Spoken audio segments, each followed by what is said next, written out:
Voilà. Et regarde, ce qui est difficile alors, c'est de faire l'étape linéaire. Parce que, oui, le coton c'est plus fin que la laine. Le nœud, le centimètre carré, 1 million de nœuds pour 1 mètre carré. 1 million de nœuds. Et ça, c'est le moins fin. C'est le moins fin. Regardez des là, tapis vous avez de soie. 169 nœuds. Oui. Comment vous allez Là, on savoir, est à 225 nœuds au centimètre carré, c'est ça? Les filles qui travaillent les tapis en soie travaillent 2 ou 3 heures par jour. Alors. Finesse terrible. C'est parce que ça fatigue les yeux. Ah oui. Ça fait mal aux yeux. Ouais, je comprends. Bon, la soie, c'est la matière. Le verre commence à faire le cocon avec une salive alors. D'accord. Dès qu'elle termine alors son cocon comme ça, la maison, elle reste dedans, mais elle veut sortir alors. Quand elle sort, regardez, elle doit percer le cocon et ça devient une papillon.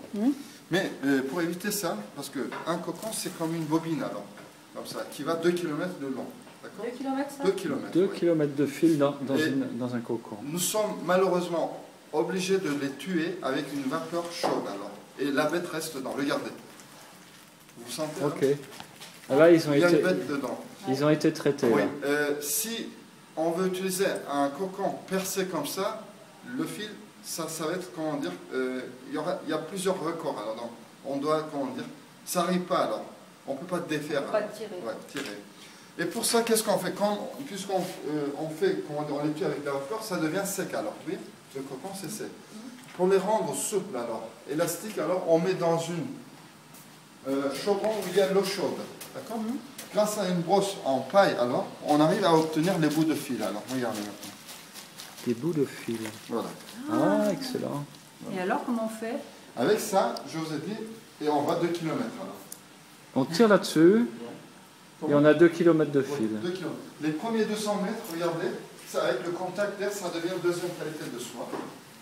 On les jette alors. On les jette pas, mais on les utilise dans le textile alors pour faire d'autres choses. Les écharpes, les... Mettez vos plans. Regardez.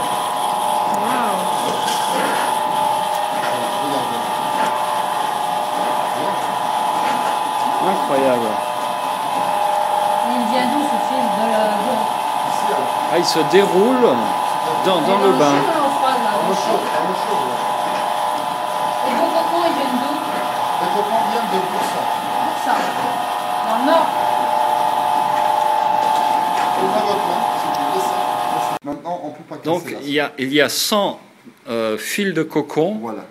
dans un fil en soie. Voilà. Ce fil en soie qui fait la trame des tapis. La soie, c'est pour ça précieuse et chère alors. Donc, bien sûr. La Cappadoce, c'est une région riche alors, avec les racines, les fleurs, les feuilles. Qu'est-ce qu'on fait? On trouve la garance avec une grande quantité alors. Avec la garance, on obtient le rouge. Regardez. Qu'est-ce qu'on fait? On met l'eau chaude, on bouillit l'eau, on met une quantité de racines ou de fleurs ou de feuilles, et on commence à bouillir l'eau. Et dans 2-3 heures, on obtient, regardez, les couleurs naturelles. Pour le fixer, pour fixer les colorants, on met du sel dedans, et potassium sulfate aussi. Et avec ces deux-là, donc, on obtient les couleurs naturelles.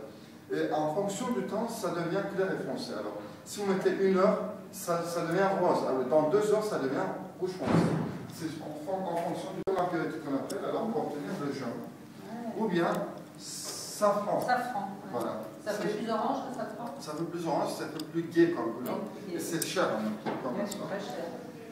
Et le bout de noix, par exemple, pour Un peu marron. oui. Et sur les 4 couleurs principales, ça c'est l'indigo. L'indigo c'est une plante. C'est une plante, c'est une plante. L'indigo ça vient de l'Inde alors. Regardez, on les sèche et puis on fait une poudre. Ouais, c'est pour les Chines alors. Plutôt on utilise l'indigo. Ah d'accord.